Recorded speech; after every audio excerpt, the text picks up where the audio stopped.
Hello बच्चों, how are you? सब ठीक?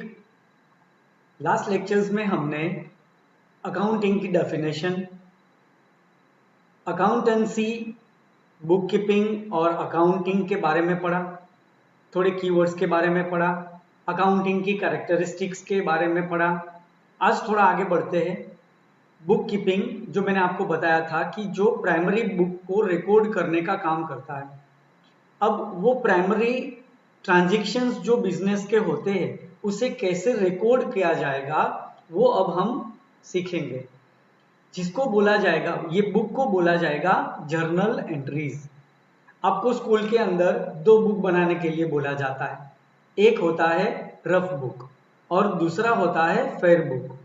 आप क्या करते हो कि भाई हर एक लेक्चर को, हर एक सब्जेक्ट के लेक्चर को आप एक ही बुक में बैठे बैठे लिख लिए, मतलब वो रफ बुक हो गया। घर पे जाके आप सेपरेट सब्जेक्ट के हिसाब से बिल्कुल क्लीन अच्छी तरीके से अलग अलग कलर्स की पेन को लेकर हेडिंग प्रॉपर लगाकर अंडरलाइन से आप एक नई बुक बनाते हो। आमतौर पे वो तो एक कॉपी ही होता है, लेकिन यहाँ पे आप रफ नोट में से अलग अलग सब्जेक्ट के हिसाब से अलग अलग टॉपिक को आप लिखते हो। इतना डिफरेंस है मेरे बच्चे रिकॉर्डिंग में और क्लासिफाइंग में। हम अभी रिकॉर्डिंग के सेशन को सीखने जा रहे हैं, रिकॉर्डिंग वाले पोर्शन को सीखने जा रहे हैं, मतलब कि बुक कीपिंग को हम सीखने जा रहे हैं। और बुक कीपिंग मतलब प्राइमरी बेस पे स्टार्ट होता है जर्नल एंट्रीज से। जर्नल एंट्रीज, ये जर्नल मतलब क्या? तो कि भाई जर्नल मतलब कि एक तरह की रफ बुक। जो भी ट्रांजैक्शन बिजनेस का होगा उसे ये रफ बुक में लिख लिया जाएगा। मतलब कि हर एक इकोनॉमिक बिजनेस के ट्रांजैक्शंस को यहाँ पे मतलब कि जर्नल एंट्रीज के अंदर सबसे पहले लिखा जाएगा। समझ में आई बात? अब किस तरह से लिखा जाएगा, उसका फॉर्मेट क्या होगा, कौन कौन से रूल्स या फॉर्मूला उनके ऊपर एप्लीकेबल होंगे, कौन कौन सी बातों को हमें ध्यान में रखना होगा, वो सब बात की बात है।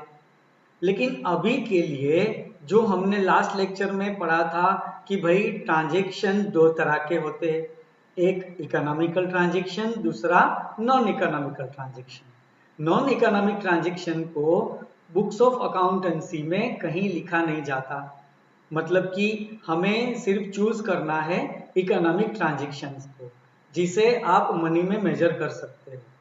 ठीक है, मॉनिटरी टर्म्स के अंदर जिनको मेजर किया जाता है, ऐसे बिजनेस के ट्रांजैक्शन को इकोनॉमिक ट्रांजैक्शन बोला जाता है। अब सबसे पहला काम हमारा क्या होगा कि भाई ये सारे ट्रांजैक्शंस हमारे पास है, वो ट्रांजैक्शंस में से कौन सा ट्रांजैक्शन बिजनेस का है और कौन सा बिजनेस का नहीं है। इस तरह से हम इकोनॉमिक और नॉन इकोनॉमिक को अलग अलग कर देंगे। ये तो सिंपल बात है, अकाउंटिंग सीखने की भी इसमें जरूरत नहीं है, आपको पता चल जाएगा।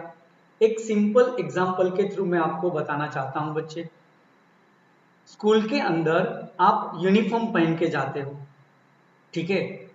अब आपकी स्कूल में आपको वही स्कूल के यूनिफॉर्म पहने हो तो ही एंट्री मिलेगी। XYZ स्कूल के यूनिफॉर्म पहनकर आप ABC स्कूल में नहीं जा सकते हो, वो तो सीधी सीधी बात है। मतलब क्या हुआ कि जो भी छात्र, जो भी स्टूडेंट ये स्कूल के हैं उनको इसी स्कूल का यूनिफॉर्म पहनकर अंदर एंट्री मिलेगी। दूसरी स्कूल के छात्रों को यहाँ पे परमिशन नहीं दिया जाएगा। ठीक है, मतलब क्या हुआ, ये स्कूल इकोनॉमिक ट्रांजैक्शन, दूसरी स्कूल मतलब कि नॉन इकोनॉमिक ट्रांजैक्शन। ठीक है, अब एक बार एंट्री हो गई, स्कूल के सभी छात्र स्कूल में एंटर कर गए। ठीक है, फिर क्या होगा तो कि भाई फिर उसका क्लासीफाइंग होगा। रिकॉर्डिंग तो हो गया, एंट्री हो गई स्कूल के अंदर। अब क्लासीफाइंग के टाइम पे क्या होगा, 8th स्टैंडर्ड का क्लास अलग, 9th स्टैंडर्ड का क्लास अलग, 11th 12th कॉमर्स का अलग, 11th 12th साइंस का अलग। हर एक स्टूडेंट को अपने अपने क्लास के अंदर क्लासीफाई किया जाएगा, अलग अलग क्लास उनको दिया जाएगा। ठीक है, फिर क्या हुआ तो कि भाई क्लासीफाइंग के बाद समराइजिंग वाला पोर्शन जो हमें at the end of the year पढ़ना है, सबसे लास्ट में। अभी हम स्टार्ट कर रहे हैं स्कूल में एंट्री देनी है कि नहीं देनी। ठीक है, मतलब कि ट्रांजैक्शन इकोनॉमिक है कि नॉन इकोनॉमिक। अब इकोनॉमिक ट्रांजैक्शन को हमने पकड़ा, हमने समझा कि भाई ये बिजनेस का ही ट्रांजैक्शन है, इसे लो। ठीक है, अब दो तरह के इकोनॉमिक ट्रांजैक्शन होते हैं, पहला कैश ट्रांजैक्शन, दूसरा क्रेडिट ट्रांजैक्शन। अब हमें कैसे पता चलेगा कि ये ट्रांजैक्शन कैश ट्रांजैक्शन है और ये ट्रांजैक्शन क्रेडिट ट्रांजैक्शन है, हमें कैसे पता चलेगा? उसके लिए मैं आपको थोड़े एग्जाम्पल के थ्रू समझा रहा हूं। ठीक है, अब एग्जाम्पल लिखते हैं। सबसे पहले ध्यान से देखना मेरे बच्चे, गुड्स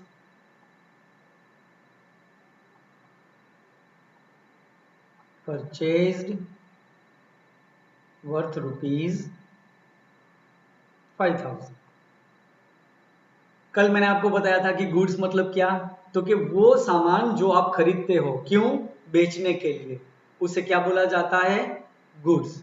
और गुड्स का ही परचेज होता है मेरे बच्चे। मैंने कल आपको बताया था स्टेशनरी का परचेज हम परचेज में नहीं लिखेंगे, एसी का परचेज या कोई एसेट्स का परचेज है वो हम परचेज में नहीं लिखेंगे, सिर्फ और सिर्फ गुड्स का जो परचेज होगा उसको ही हम परचेज में लिखेंगे। ठीक है, तो ये ट्रांजैक्शन में आपको बताया गया कि गुड्स परचेज्ड वर्थ ₹5,000, 5,000 के गुड्स को हमने खरीदा। ठीक है, अब गुड्स आया, समझ में आ गया कि भाई ये तो बिजनेस का ही ट्रांजैक्शन है, मतलब कि ये इकोनॉमिक ट्रांजैक्शन है। अब क्वेश्चन मार्क ये आया कि भाई ये कैश ट्रांजैक्शन है कि ये क्रेडिट ट्रांजैक्शन है। हाँ, बाद में देखते हैं, पहले एक और एग्जांपल को मैं लिखता हूं। Second transaction, goods purchased worth ₹5,000 by cash. 90% sentence same है, goods purchased worth ₹5,000 by cash, तो यहां पे बाय कैश को मैंने ऐड कर दिया। ठीक है, ये भी बिजनेस का ट्रांजैक्शन है, क्योंकि गुड्स मतलब क्या? बेचने के लिए लिया हुआ सामान, और बेचने का काम कौन करता है? बिजनेस करता है। समझ में आई बात? तो goods purchase worth ₹5,000 by cash, ये मैंने सेकेंड ट्रांजैक्शन को लिखा। Third transaction, goods purchased worth ₹5,000 from Amit by cash. थोड़ा और ऐड कर दिया मैंने, फ्रॉम अमित, अमित के पास से 5,000 रुपए का सामान गुड्स हमने खरीदा बाय कैश, यहां पे क्लैरिफाई लिखा हुआ। And last, goods purchased worth ₹5,000 from Amit. देखो चारों के चारों सेंटेंस है ना, वो 90% सिमिलर है, एक एक वर्ड का ही डिफरेंस है यहाँ पे। अब हमें ये सीखना है कि इनमें से कौन सा ट्रांजैक्शन है जो कैश ट्रांजैक्शन है और कौन सा ट्रांजैक्शन है जो क्रेडिट ट्रांजैक्शन। ठीक है, पहली बात, ये ट्रांजैक्शन इकोनॉमिक ट्रांजैक्शन है, क्या वो मुझे आपको समझाना पड़ेगा? जरूरत ही नहीं है। बिजनेस का ट्रांजैक्शन जिसको मॉनेटरी टर्म्स के अंदर मेजरमेंट किया जाता है उसको इकोनॉमिक ट्रांजैक्शन बोला जाता है। तो कि भाई ये चारों के चारों जो सेंटेंस है वो इकोनॉमिक ट्रांजैक्शन है। ठीक है, लेकिन ये इकोनॉमिक ट्रांजैक्शन कैश ट्रांजैक्शन है कि क्रेडिट ट्रांजैक्शन है, वो हमें देखना पड़ेगा। समझ में आ रही है बात? हाँ जी, चलो देखते हैं। First transaction, goods purchased worth ₹5,000। ना ही हमने बाय कैश लिखा है, ना ही यहां पे किसके पास से खरीदा उसकी बात लिखी है। ठीक है, फिर से एक बार बता रहा हूं, यहां पे ना ही कैश का कोई जिक्र किया हुआ है और ना ही किसी पार्टी का नाम लिखा हुआ है, मतलब कि हमने किसके पास से खरीदा वो नहीं लिखा हुआ है। यदि, सुनना ध्यान से मेरे बच्चे, यदि कोई वेंडर का नाम नहीं, मतलब कि हमने गुड्स किसके पास से खरीदा वो नाम नहीं दिया हुआ। दूसरा, कैश का भी वहां पे कोई इंटीमेशन नहीं दिया गया, उसका भी कोई नाम कैश लिखा हुआ आपको नहीं दिख रहा। ठीक है, तब जाके आपको ये बोलना है कि ये ट्रांजैक्शन कैश ट्रांजैक्शन है। समझ में आई बात? पहली बात, नाम होना चाहिए। दूसरा, कैश है ना वो दिखना चाहिए। यदि नाम नहीं है और कैश है तो भी चलेगा, नाम नहीं है और कैश भी नहीं है तो भी चलेगा। ठीक है, एक सिंपल एग्जांपल, ध्यान से सुनना मेरी बात। क्या हुआ ना कि मैं स्कूल से घर जाने वाला था और मेरी बच्ची का फोन आया कि पापा जब आप आओ तो मेरे लिए एक डेयरी मिल्क लेके आना। बोला ठीक है बेटा। रास्ते में प्रोविजन स्टोर के वहां पे मैं रुका और वो शॉपकीपर को बोला कि भाई एक डेयरी मिल्क क्रैकल्स मुझे दो, बच्ची के लिए ले जाना है घर पे। ठीक है, उन्होंने मुझे क्रैकल दिया, डेयरी मिल्क दिया, चॉकलेट, और मैंने उनको 45 रुपीज पे कर दिया। ध्यान से सुनना मेरी बात। अब मैं नीचे जा रहा हूं, दुकान से बाहर निकल रहा हूं, तो क्या वो शॉपकीपर मुझे बुला के पूछेगा एक्सक्यूज मी भाई साहब व्हाट्स योर नेम? क्यों? जरूरत ही नहीं है। क्यों जरूरत नहीं है बच्चे? क्योंकि उन्होंने मुझे कुछ दिया, चॉकलेट दिया, और बदले में मेरे पास से उनको पैसा मिल गया। अब भाई मैं कौन हूं, मैं कहां रहता हूं, मैं क्या करता हूं, उससे उनको कोई मतलब नहीं। समझ रहे हो मेरी बात को? तो इसी तरीके से यदि आपको कोई नाम नहीं दिया हुआ है और कैश भी नहीं लिखा है तो मतलब ये हुआ कि बिना नाम के कभी भी क्रेडिट ट्रांजैक्शन नहीं हो सकता। फॉर एग्जाम्पल, वापस वही आपको मैं किस्सा सुनाता हूं। बच्ची का फोन आया, डेयरी मिल्क लेने गया, शॉपकीपर को मैंने बोला कि भाई क्रैकर्स दे दीजिए, उन्होंने दिया, लेकिन मैंने जेब में देखा और यार मैं तो वॉलेट घर पे भूल गया। मैंने उनको बोला कि भाई साहब मैं ये चॉकलेट लेके जा रहा हूं, मैं आपको कल पैसा दूंगा। अब क्या होगा? चला जाऊंगा तो चलेगा, वो शॉपकीपर मुझे तो पहचानता नहीं है। अब क्या होगा? वो मुझे बुलाएगा कि इधर आओ भाई साहब, आपका नाम बताओ, कहां पे रहते हो, क्या करते हो, है ना? सब पूछताछ करेगा, आधार कार्ड नंबर भी ले लेगा। समझ में आ रही है आपको बात? क्योंकि क्रेडिट ट्रांजैक्शन को बनने के लिए उसके नाम की जरूरत है। बिना नाम के कभी क्रेडिट ट्रांजैक्शन नहीं होता। मैंने आपको बताया कि भाई ये तो टू वे कम्युनिकेशन है ना, लेन देन होती है। पहले मैंने क्रैकल खरीदा, बदले में पैसा दे दिया, लेन देन देखो कंप्लीट हो गई मेरे बच्चे। लेकिन दूसरे केस के अंदर क्या हुआ, मैंने क्रैकर्स तो ले लिया लेकिन बदले में पैसा नहीं दिया, तो क्या होगा? मेरा नाम आएगा, क्योंकि ये क्रेडिट ट्रांजैक्शन होगा। समझ में आ रही है बात? मतलब क्या हुआ बच्चे कि भाई क्रेडिट ट्रांजैक्शन के लिए वो व्यापारी का नाम होना जरूरी है। किसके पास से खरीदा, किसको बेचा, उसका नाम होना जरूरी है। आप समझ रहे हो मेरी बात को? हाँ जी। अब पहले ट्रांजैक्शन को वापस पढ़ो बच्चे। Goods purchased worth ₹5,000। क्या इस सेंटेंस में आपको कहीं पे भी नाम दिखाई दे रहा है? नहीं ना। तो इसका मतलब क्या हुआ कि ये कैश ट्रांजैक्शन है। कौन सा? Cash transaction. दूसरे सेंटेंस में तो कि भाई goods purchased worth ₹5,000 by cash, तो यहां पे तो इतने बड़े बड़े लेटर्स में लिखा ही हुआ है कि ये ट्रांजैक्शन कौन सा है? कैश ट्रांजैक्शन है। आप बोलोगे कि सर ये क्या हुआ यार, पहले सेंटेंस में पहले ट्रांजैक्शन में बाय कैश नहीं लिखा था तो भी कैश ट्रांजैक्शन, दूसरे ट्रांजैक्शन में बाय कैश लिखा है तो भी ट्रांजैक्शन कैश। ऐसा कैसे हो सकता है? हो सकता है मेरे बच्चे। क्यों? क्योंकि क्रेडिट ट्रांजैक्शन को बनने के लिए नाम की जरूरत है।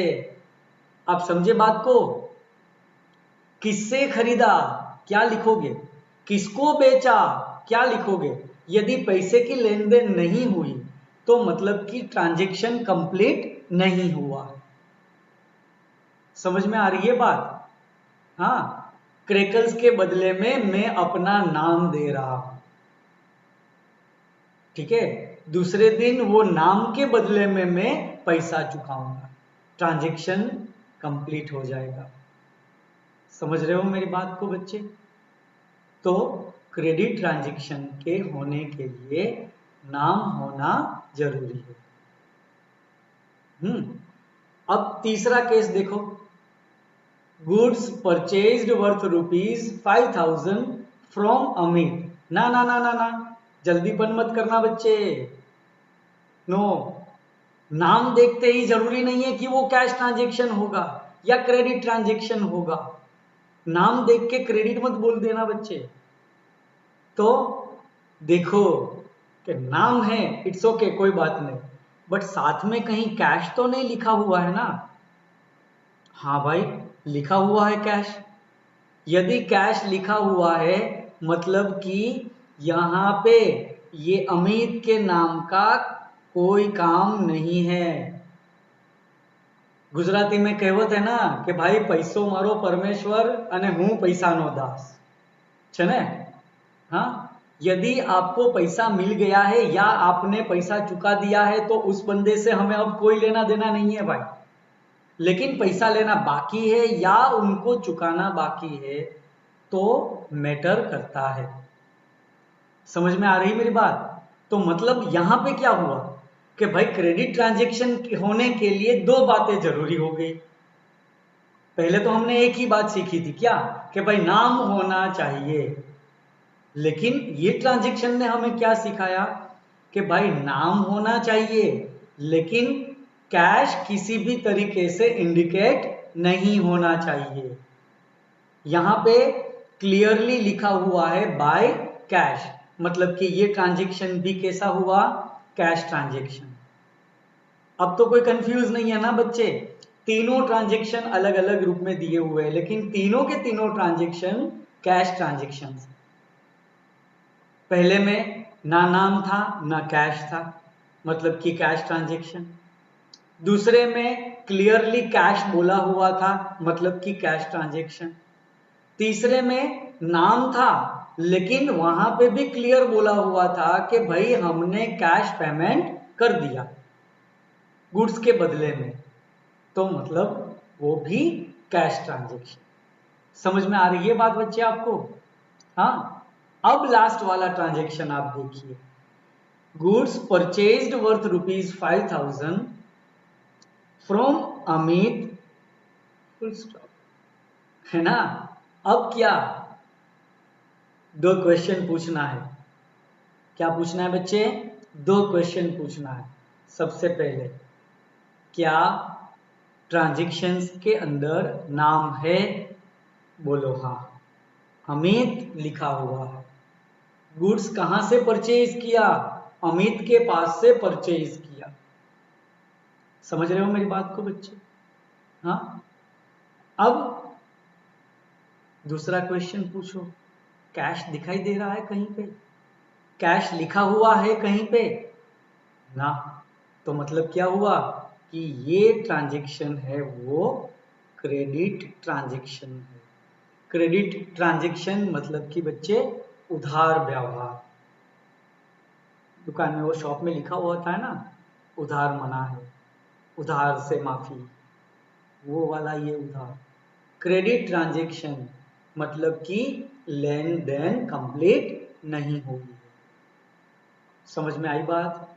तो इस चारों ट्रांजैक्शन को आप ध्यान से देखो, और यदि आपको इसके ऊपर कोई कंफ्यूजन हो तो आप मुझे बिल्कुल व्हाट्सएप करना या कॉल करके मेरे पास से क्वेरी को सॉल्व कर लेना, ठीक है? सेम एज वे ऐसे ही ट्रांजैक्शंस यदि मैं आपको और बताऊं कि भाई goods sold to Mahesh worth rupees 10,000। अब बताओ मुझे ये ट्रांजैक्शन कौन सा ट्रांजैक्शन होगा? कैश होगा कि क्रेडिट होगा? हाँ, क्या होगा? क्रेडिट। क्यों?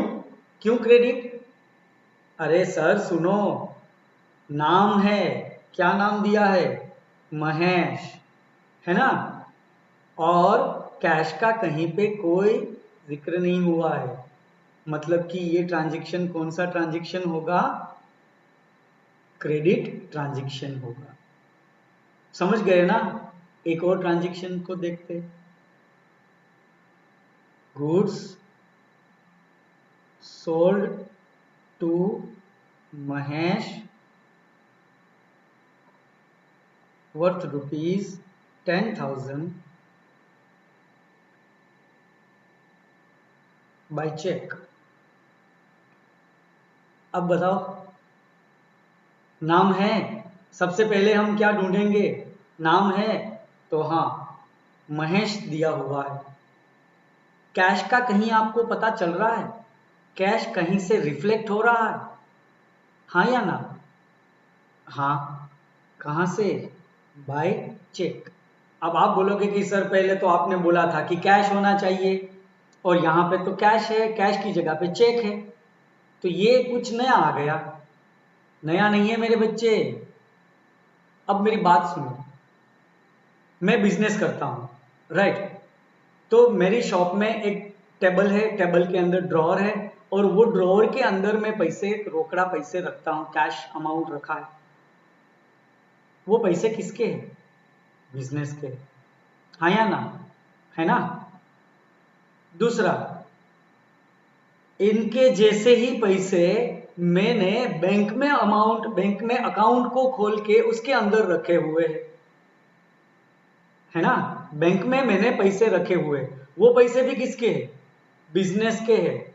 अरे भाई, मैं ऊपर की जेब में से पैसे चुकाऊं कि पैंट की जेब में से पैसे चुकाऊं, क्या फर्क पड़ा? कुछ नहीं ना। मतलब ये हुआ ना कि मैं अपने गल्ले में से पैसा चुका दूं या बैंक में से पैसा चुका दूं, जाना तो मेरा ही पैसा है। समझे बात को?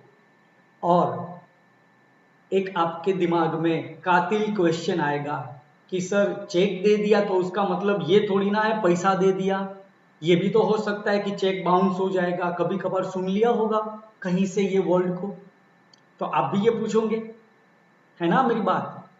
मेरे बच्चे, इसके लिए एक एक्ट बनाया गया है, नेगोशिएबल इंस्ट्रूमेंट एक्ट। ये नेगोशिएबल इंस्ट्रूमेंट एक्ट ये बताता है कि ये जो चेक आपने दिया वो कैश इक्विवेलेंस है। क्या बोला जाएगा उसे? Cash equivalence. मतलब कि वो एक तरह का कैश ही है। समझ में आई मेरी बात?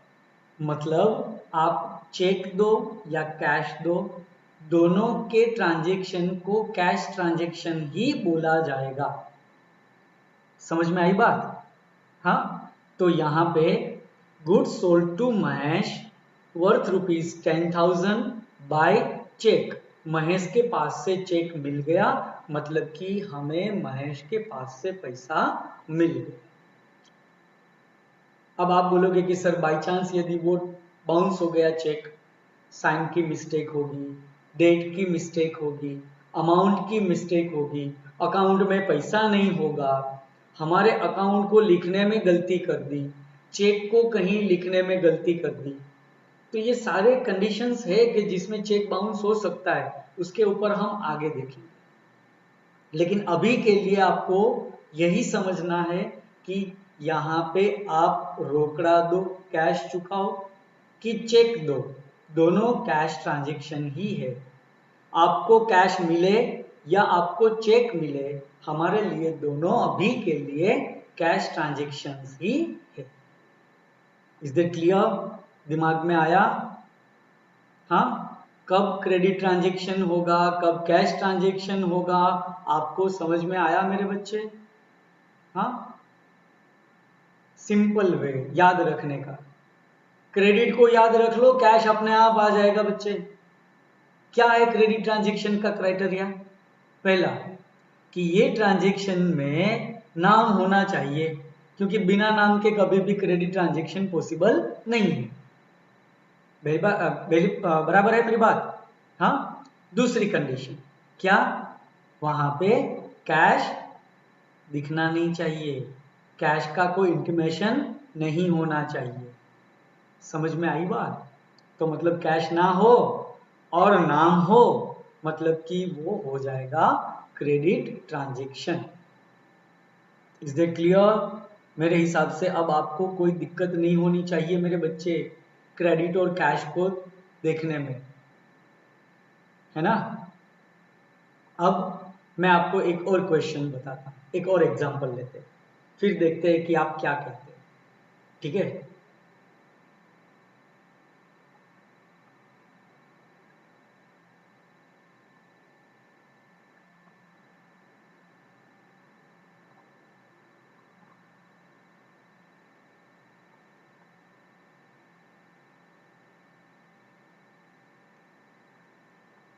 अब यहां पे एग्जाम्पल में लिखा हुआ है कि मशीनरी परचेज्ड वर्थ ₹50,000, 50,000 की मशीनरी को परचेज किया।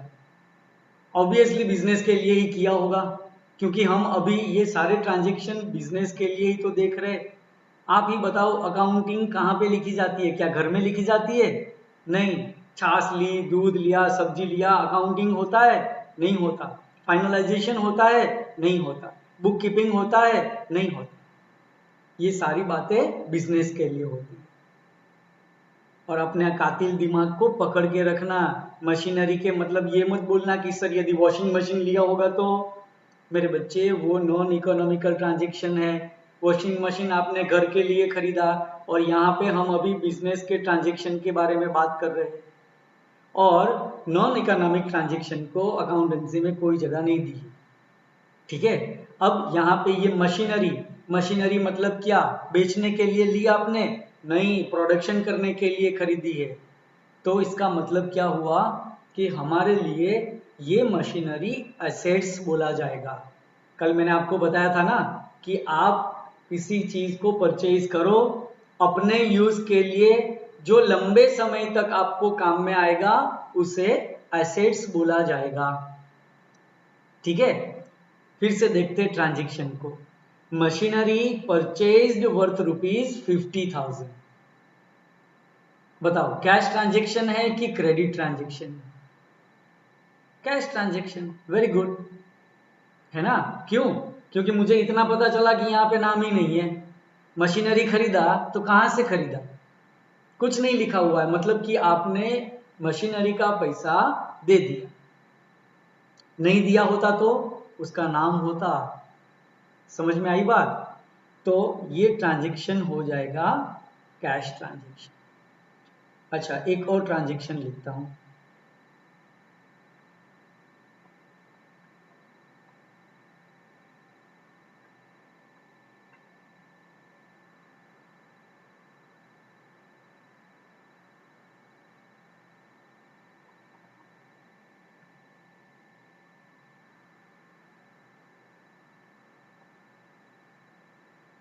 दिख रहा है बच्चे?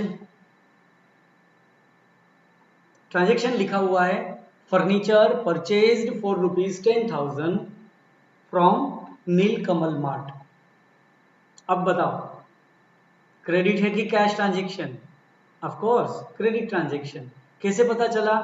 तो कि भाई नीलकमल के पास से खरीदा, आप बोलोगे कि सर आपने तो बोला था नाम होना चाहिए, और यहाँ पे तो नीलकमल लिखा हुआ है, नीलकमल मार्ट है, अमित नहीं है, सुमित नहीं है, पुनीत नहीं है, तो ये क्या, ये तो नीलकमल है। मेरे बच्चे, सेपरेट एंटिटी कॉन्सेप्ट याद रखना ये वर्ड को, आगे जब हम कॉन्सेप्ट को सीखेंगे तब भी ये काम में आएगा, और जब तक आप अकाउंटेंसी पढ़ोगे तब भी ये काम में आएगा। मैंने आपको बताया था कि भाई कोई भी बिजनेस होता है उसकी एक सेपरेट लीगल एंटिटी होती है, मतलब कि उसकी आइडेंटिटी होती है ना। मतलब ये हुआ कि जैसे अमित एक इंसान है, एक पर्सन है, सेम एज वे नीलकमल मार्ट भी एक पर्सन है। समझ में आई बात। तो यहाँ पे नाम है नीलकमल मार्ट, लेकिन कैश का कोई वहाँ पे दिखाया नहीं गया है। ठीक है, तो इसका मतलब ये हुआ कि ये ट्रांजैक्शन है जो कैश ट्रांजैक्शन होगा नहीं होगा, क्योंकि नीलकमल मार्ट को यहाँ पे नाम दिया हुआ है, ये ट्रांजैक्शन क्रेडिट ट्रांजैक्शन होगा। समझ में आई बच्चे मेरी बात। हाँ, अब आप पहचान सकते हो ना ट्रांजैक्शन को कि ये कैश ट्रांजैक्शन है कि क्रेडिट ट्रांजैक्शन है। पक्का, श्योर। चलो आपकी चैलेंज मैं स्वीकार करता हूं। एक और एग्जांपल आपको बताता हूं, फिर मुझे बताना मेरे बच्चे कि ये कैश है कि क्रेडिट है। ध्यान से सुनना, ठीक है, और देखना भी।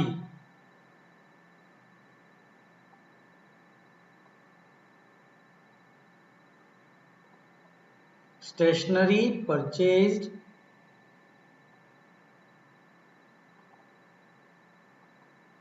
वर्थ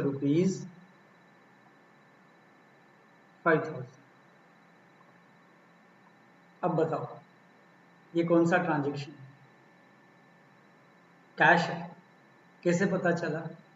नाम नहीं है सर जी, इसीलिए ये कैश ट्रांजैक्शन है। Very good. एक और ट्रांजैक्शन, अब ध्यान से देखना। ₹1,000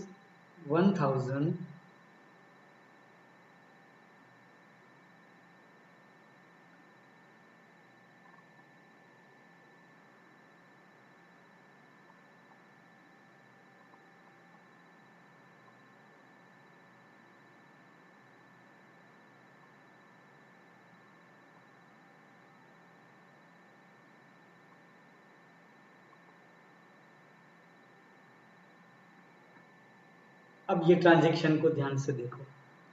₹1,000 paid for stationery purchased from Amit stationery. जल्दी मत करना मेरे बच्चे।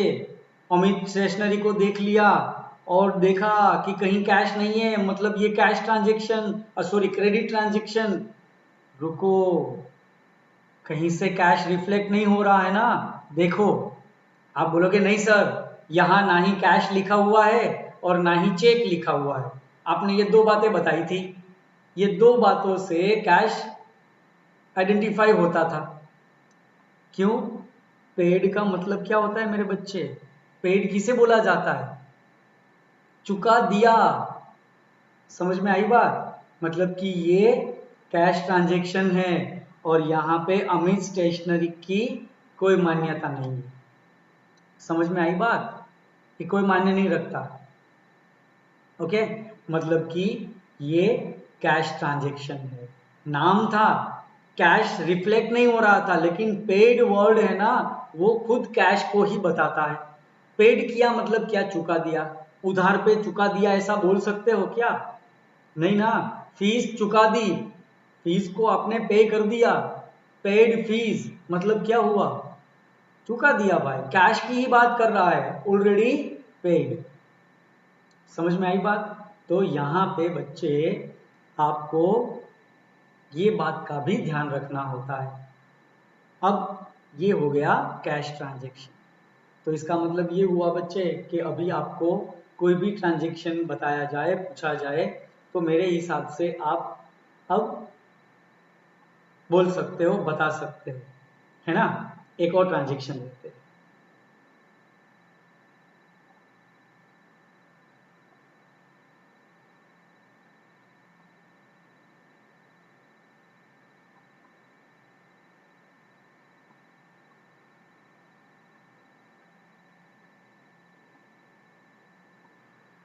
अब बताओ, salary of ₹10,000 paid to Ramesh, क्या होगा? रमेश का नाम दिया है तो क्रेडिट ट्रांजेक्शन लिख दूं? नहीं ना। Good, very good. रमेश यहाँ पे कुछ नहीं है। क्यों? क्योंकि पेड बोल दिया गया है, आपने सैलरी को चुका दिया है, बाकी नहीं है, मतलब कि ये कैश ट्रांजेक्शन है। ठीक है। सबसे पहले मेरे बच्चे, ट्रांजेक्शन जो मॉनिटरी ट्रांजेक्शन होते हैं, जो इकोनॉमिक ट्रांजेक्शन होते हैं, उसको दो हिस्सों में बांटा जाता है, एक कैश ट्रांजेक्शन, दूसरा क्रेडिट ट्रांजेक्शन। समझ में आई बात? हाँ, ये कैश और क्रेडिट का चक्कर आपको पता चला, हाँ या ना?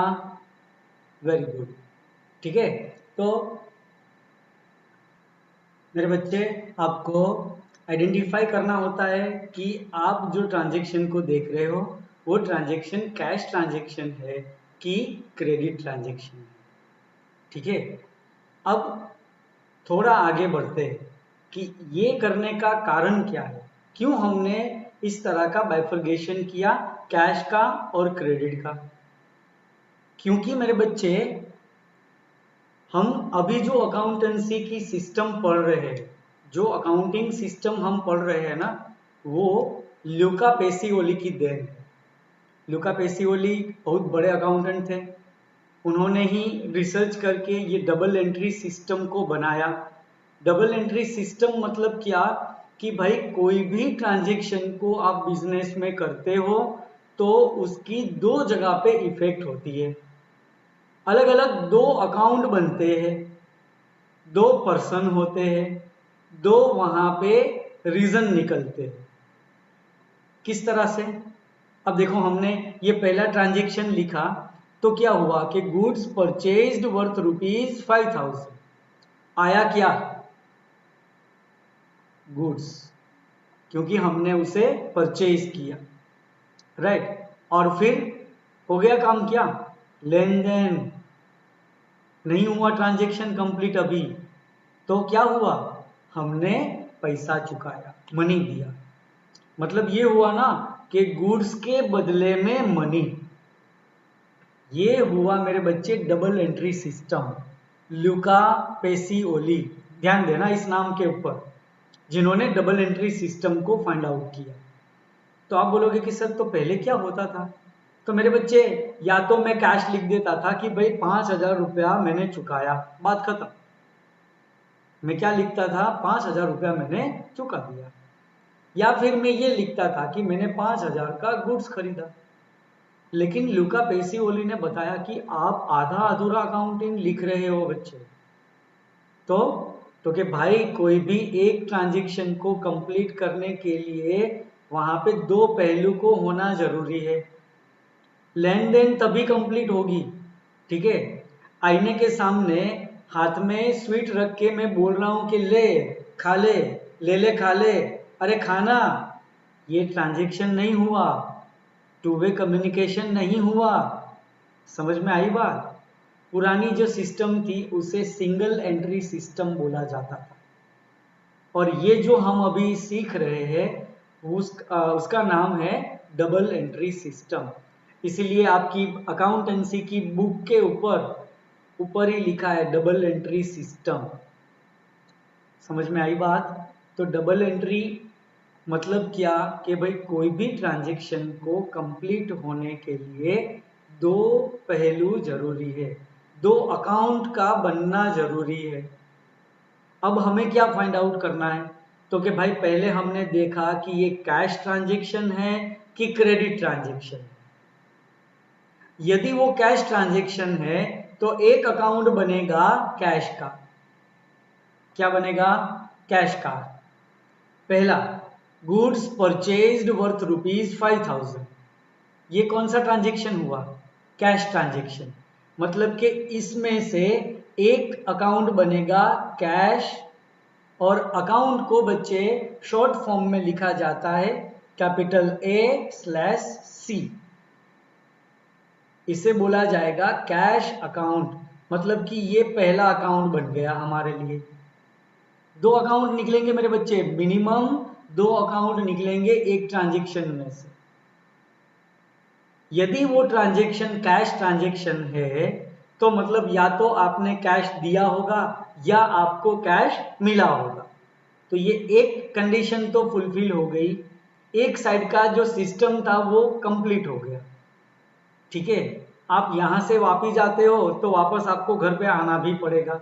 गए मतलब एक साइड का वन वे कंप्लीट हो गया, वहां से आए मतलब कि दूसरी साइड कंप्लीट हो गई।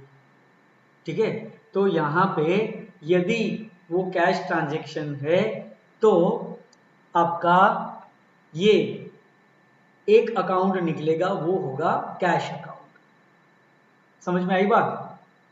दूसरा अकाउंट क्या होगा? अब उनको क्वेश्चन पूछो, पैसे का क्या हुआ? आपने कैश चुकाया, पूछो क्यों? पूछो क्यों? क्योंकि हमने गुड्स को परचेज किया।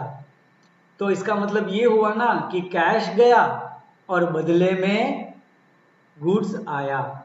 गुड्स का क्या हुआ? परचेज हुआ।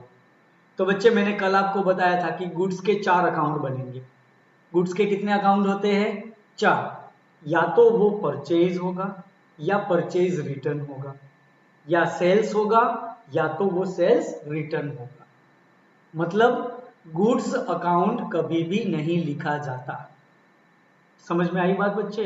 गुड्स अकाउंट कभी भी नहीं लिखा जाता। जहां जहां पे गुड्स का अकाउंट आता है तो वो अकाउंट के अंदर या तो परचेज या तो परचेज रिटर्न या सेल्स या तो सेल्स रिटर्न आपको लिखना होता है। तो यहां पे यदि मैं आपको पूछूं कि दूसरा ट्रांजैक्शन क्या होगा तो आप बताओगे कि भाई दूसरा अकाउंट बनेगा परचेज अकाउंट। कौन सा होगा? Purchase account. समझ में आई बात? इस तरीके से बच्चे हर एक ट्रांजैक्शन में से 2 अकाउंट को निकाला जाएगा। क्या होगा? 2 अकाउंट को हम अलग अलग निकालेंगे। देखते हैं थोड़ा क्लियर से। ठीक है, ध्यान से देखना। फर्स्ट ट्रांजैक्शन सेम लिखता हूं मैं, गुड्स परचेज वर्थ ₹50,000। अब बताओ मुझे ये कौन सा ट्रांजैक्शन हुआ? ये ट्रांजैक्शन हुआ कैश ट्रांजैक्शन। अब इस ट्रांजैक्शन में से 2 अकाउंट है ना वो निकल के आएंगे। पहला अकाउंट यदि वो कैश ट्रांजैक्शन है, ध्यान देना मेरे बच्चे, यदि कैश ट्रांजैक्शन है तो उसका एक अकाउंट है ना वो कौन सा बनेगा? कैश अकाउंट बनेगा। अब पूछो क्वेश्चन कि भाई कैश दिया गया ना, कैश आप गुड्स को परचेज किए तो बदले में कैश आपको चुकाना पड़ेगा। अब मुझे ये बच्चे आपको समझाने की जरूरत नहीं है कि कैश आया कि गया, है ना। आपको सिर्फ इतना बोला जाए कि goods purchase worth ₹5,000 by cash, तो आपको पता चल जाएगा कि गुड्स परचेज किया तो ऑब्वियसली हमने कैश को चुकाया होगा। सीधी सीधी बात है। तो मतलब कि एक अकाउंट बना हमारा कैश अकाउंट, और दूसरा अकाउंट क्यों क्वेश्चन पूछो कि भाई कैश चुकाया तो क्यों चुकाया, उनका रीजन पूछो। तो रीजन का आंसर क्या मिला? आपने गुड्स को परचेज किया, मतलब कि अकाउंट कौन सा बनेगा? Purchase account. मैंने आपको कल ही बताया था बेटे कि परचेज वर्ड किसके लिए यूज होता है? गुड्स के लिए। अच्छा, यहां पे मैं आपको बताऊं कि मैंने एसी परचेज किया, बाकी की बातें छोड़ो, सिर्फ मुझे ये बताओ कि क्या परचेज अकाउंट आएगा वहां पे? नहीं आएगा। वहां पे हम एसी का अकाउंट बनाएंगे। यदि मशीनरी परचेज किया तो क्या परचेज अकाउंट आएगा? नहीं, हम वहां पे मशीनरी का अकाउंट बनाएंगे। समझ रहे हो मेरी बात को? एसेट्स सेपरेट लिखी जाती है, परचेज में नहीं लिखा जाता। ठीक है, तो यहाँ पे जो परचेज अकाउंट बनेगा वो सिर्फ और सिर्फ गुड्स के लिए ही होगा। जब गुड्स परचेज करते हो तो परचेज अकाउंट बनता है। Is the clear? समझ में आई बात। अब यहाँ पे मैं यदि ऐसा लिख दूं कि बाय कैश, तो भी कैश ट्रांजेक्शन होगा, हुआ कि नहीं? तो भी कैश ट्रांजेक्शन होगा, और एक अकाउंट कैश का बनेगा और दूसरा अकाउंट वो कैश आपने क्यों चुकाया, तो उसके लिए आंसर मिलेगा आपको गुड्स परचेज का। तो मतलब गुड्स का अकाउंट वहां पे आएगा परचेज अकाउंट। यहाँ पे बच्चे गुड्स अकाउंट कभी नहीं लिखा जाता, ठीक है? फिर से एक बार मैं आपको बता देता हूँ, गुड्स के 4 अकाउंट होते हैं, purchase, sales, purchase return, sales return, ठीक है? अब थोड़ा आगे बढ़ते हैं बच्चे। यदि मैंने यहाँ पे लिख दिया फ्रॉम अमित, तो भी क्या होगा? तो भी ये ट्रांजेक्शन तो कैश ही रहेगा, क्योंकि यहाँ पे कैश इंडिकेट हुआ है। ट्रांजेक्शन यही था, goods purchased worth ₹50,000 by cash from Amit. मतलब क्या हुआ कि ये तो कैश ट्रांजेक्शन है, अमित से हमें कोई लेना देना नहीं है, क्योंकि कैश का आपले हो चुका है। तो एक अकाउंट बनेगा कैश का, दूसरा अकाउंट बनेगा परचेज का। समझ में आई बात? कुछ पल्ले पड़ रहा है अब मेरे बच्चे? हाँ, एक और ट्रांजेक्शन देखिए, goods purchased worth ₹50,000 from Amit. अब बताइए मुझे, ये कौन सा ट्रांजेक्शन होगा, कैश या क्रेडिट? तो हम पहले तपास करेंगे कि भाई नाम दिया है, हाँ है, कहीं कैश तो आइडेंटिफाई नहीं हो रही है ना? नहीं, कहीं कैश का आता पता नहीं है, ना ही कैश लिखा है, ना ही चेक लिखा है, ना ही पेड लिखा है, कुछ नहीं है, किसी भी तरीके से वहां पे कैश का शब्द नहीं मिल रहा। तो मतलब क्या हुआ कि ये जो ट्रांजेक्शन है वो क्रेडिट ट्रांजेक्शन है। कौन सा? Credit transaction. अब यदि ये क्रेडिट ट्रांजेक्शन है तो उसमें से एक अकाउंट, ध्यान से सुनना मेरी बच्चे बात, क्रेडिट अकाउंट निकलेगा। अब मुझे एक बात बताओ कि हमने गुड्स परचेज किया, तो क्या आपके पास गुड्स आ गया? हाँ आ गया, तभी तो बोला जाएगा ना कि गुड्स परचेज किया। बदले में क्या आपने पेमेंट चुकाया? नहीं चुकाया, मतलब कि अमित को अभी भी आपको पेमेंट करना बाकी है ना? तो क्रेडिट ट्रांजेक्शन बिना नाम के कभी हो नहीं सकता। तो सेम एज वे क्रेडिट ट्रांजेक्शन का पहला अकाउंट निकलेगा ये नाम वाला अकाउंट, मतलब के अमित अकाउंट, अमित का अकाउंट बनेगा। और दूसरा, क्यों अमित का अकाउंट आया? क्योंकि हमें अमित को अभी पेमेंट करना बाकी है, चुकाना बाकी है। अब पूछो क्वेश्चन, क्यों चुकाना बाकी है? क्योंकि हमने गुड्स को परचेज किया। तो मतलब आया क्या? तो कि भाई यहाँ पे गुड्स आया, तो गुड्स के लिए कौन सा अकाउंट बनेगा? Purchase account. दोनों ट्रांजेक्शन का डिफरेंस आपको समझ में आया? यदि कैश ट्रांजेक्शन है तो कैश अकाउंट आएगा, और यदि क्रेडिट ट्रांजेक्शन है तो नाम आएगा। बाकी हमने दोनों ट्रांजेक्शन में गुड्स को परचेज किया था, तो दोनों में परचेज आया। समझ में आई बात आपको? हाँ जी, समझ में आई ना बात? एक और ट्रांजेक्शन को देखते हैं।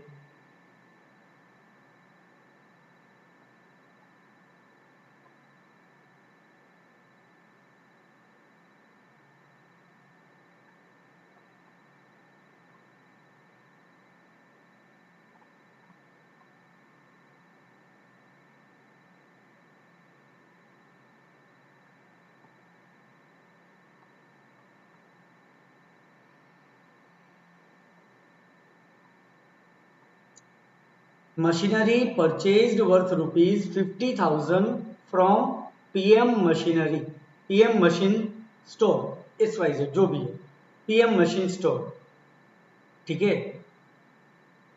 Purchase machinery from PM Machine Stores worth ₹50,000। Cash transaction है कि क्रेडिट ट्रांजेक्शन है? तो कि भाई ये क्रेडिट ट्रांजैक्शन है। कैसे पता चला? पीएम मशीनरी का नाम यहाँ पे दिया हुआ है ना, और कहीं पे कैश इंडिकेट नहीं हो रहा, कैश का आता पता नहीं है, तो इसका मतलब ये हुआ कि ये क्रेडिट ट्रांजैक्शन है। क्रेडिट ट्रांजैक्शन है। अब उसके दो अकाउंट कौन कौन से निकलेंगे? तो पहला अकाउंट क्रेडिट ट्रांजैक्शन में कौन सा होगा? नाम, क्योंकि वही सबसे इंपॉर्टेंट है।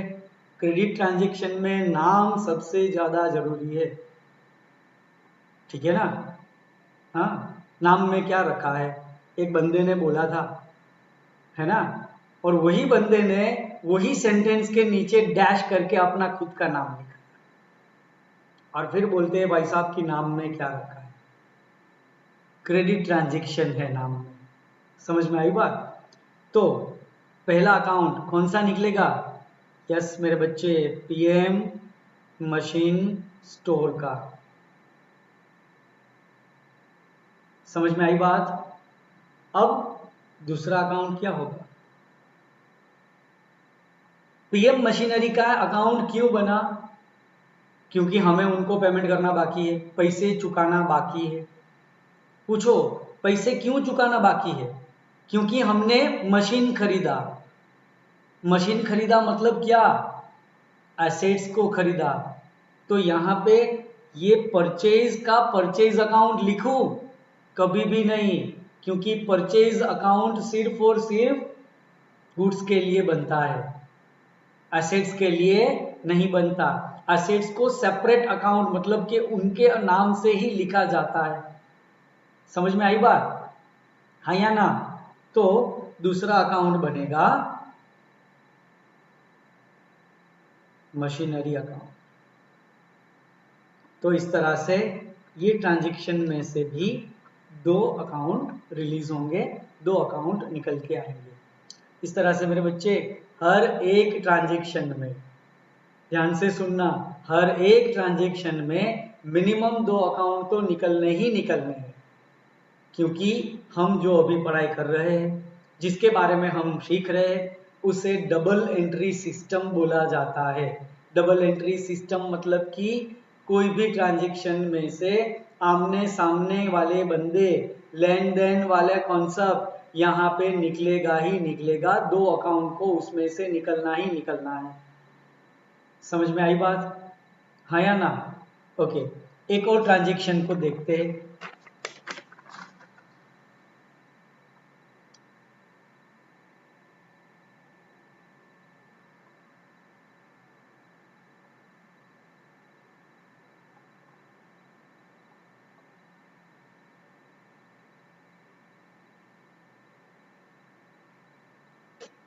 Salary paid to Amit ₹5,000। सबसे पहले हम तय करेंगे कि ये कैश ट्रांजैक्शन है कि क्रेडिट ट्रांजैक्शन है। तो क्या सोचोगे, कैसे पता चलेगा? नाम दिखा है, देखो नाम दिख रहा है ना आपको, तो मुझे पता चला कि यहाँ पे अमित का नाम दिया हुआ है ना। अब अमित का नाम यहाँ पे दिया हुआ है, तो इसका मतलब ये हुआ कि ये क्रेडिट ट्रांजैक्शन हो सकता है, क्योंकि नाम है ना। लेकिन साथ साथ में मुझे ये भी देखना होगा कि कहीं से कैश का इंडिकेशन तो नहीं दिया आ रहा है ना। हाँ है, क्या है? पेड, मतलब कि ये कौन सा ट्रांजैक्शन है? Cash transaction. कैश ट्रांजैक्शन से दो अकाउंट को हमें रिलीज करना है। पहला अकाउंट बनेगा, कैश ट्रांजैक्शन है तो कौन सा अकाउंट आएगा बच्चे? कैश अकाउंट आएगा। अब पूछो, क्यों पैसा दिया? हाँ, क्यों? तो कि भाई सैलरी के लिए पैसा दिया। ध्यान से सुनना बच्चे, गुड्स के लिए पैसा दिया था तो परचेज अकाउंट आया, क्योंकि परचेज गुड्स का अकाउंट है। मशीनरी के लिए पैसा दिया तो मशीनरी अकाउंट आया, और सैलरी के लिए पैसा दिया तो सैलरी अकाउंट आया।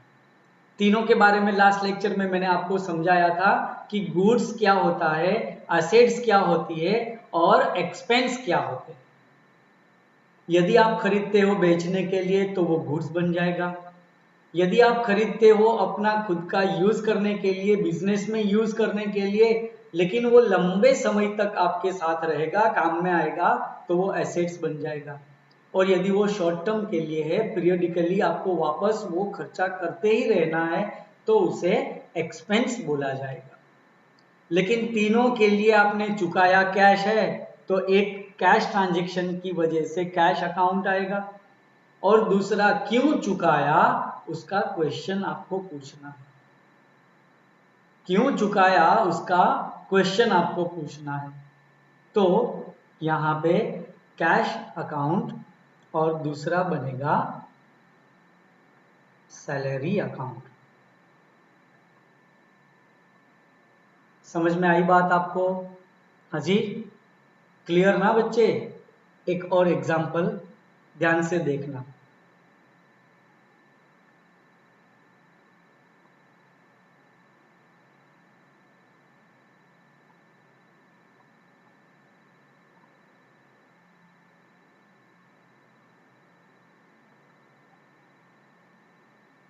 Goods purchased worth ₹5,000 from Sumit. नाम आया, कैश का कहीं अता पता नहीं है, कैश आइडेंटिफाई नहीं हो रहा है ना? मतलब कि ये क्रेडिट ट्रांजैक्शन है। क्रेडिट ट्रांजैक्शन का पहला अकाउंट कौन सा निकलेगा? नाम वाला, मतलब कि यहां पे सुमित अकाउंट बनेगा, ये एक बन गया। दूसरा अकाउंट बनेगा, सुमित का क्यों अकाउंट आया? क्योंकि उसे पैसा चुकाना बाकी है भाई, पेमेंट करना बाकी है। क्वेश्चन पूछो, क्यों पेमेंट करना है सुमित को? क्योंकि हमने उसके पास से परचेज किया था। पूछो क्या परचेज किया? गुड्स। गुड्स के लिए कौन सा अकाउंट आएगा? परचेज अकाउंट आएगा। समझ में आई बात? है ना? आप बोलोगे कि सर आपने ये एक ही ट्रांजैक्शन वापस दोबारा लिख के क्यों बताया? अभी हमने लास्ट तो यही ट्रांजैक्शन को देखा था। अब आगे देखो, थोड़े दिनों बाद हमने सुमित को पेमेंट दे दिया, मतलब कि पेड ₹5,000 टू सुमित। क्या हुआ? Paid ₹5,000 to Sumit. अब आप बताओ ये कैश ट्रांजैक्शन है कि क्रेडिट ट्रांजैक्शन है? तो क्या भले नाम यहाँ पे दिख रहा है, लेकिन पेड क्या इंडिकेट करेगा कि ये कैश ट्रांजैक्शन है। अब कैश ट्रांजैक्शन है तो पहला अकाउंट कौन सा बनेगा? कैश अकाउंट बनेगा, है ना? अब पूछो कैश क्यों? क्यों का तो कोई आंसर ही नहीं मिल रहा, क्योंकि यहां पे तो सिर्फ ट्रांजैक्शन में इतना ही लिखा है कि कैश पेड टू सुमित। क्यों वो तो हमें पता ही नहीं है, ये तो हम भूल गए, है ना? हमें पहला ट्रांजैक्शन पता ही नहीं है, सुमित को सिर्फ हमें इतना ही बताया गया। आपको कोई पूछे कि भाई अच्छा आपको अकाउंटेंसी आती है, अच्छा एक बात बताओ कि ये ट्रांजैक्शन में से कौन कौन से अकाउंट निकलेंगे? आप बोले बोलो बोलो फटाफट बोलो, अभी बता देते हैं। आपको पूछा जाए कि कैश पेड टू सुमित ₹5,000, तो आप पहले तो ये बोलोगे कि भाई कैश ट्रांजैक्शन है, कैश अकाउंट निकलेगा, मतलब कि एक पहला वाला अकाउंट कैश। अब तो लफड़ा हो गया, सर ने बोला था कि कैश क्यों चुकाया ऐसा क्वेश्चन पूछो, तो हमें तो पता नहीं है सुमित को क्यों चुकाया, नहीं आंसर मिल रहा है ना? जाने दो, अब पूछो किससे चुकाया। समझ में आई बात? मैं आपको क्या बोल रहा हूं, क्यों पूछा, सॉरी क्यों चुकाया, उसका आपको यदि आंसर नहीं मिल रहा है तो आप पूछो कि क्यों चुकाया, नहीं पता किसे चुकाया, सुमित को, मतलब कि दूसरा अकाउंट यहां पे बनेगा सुमित का।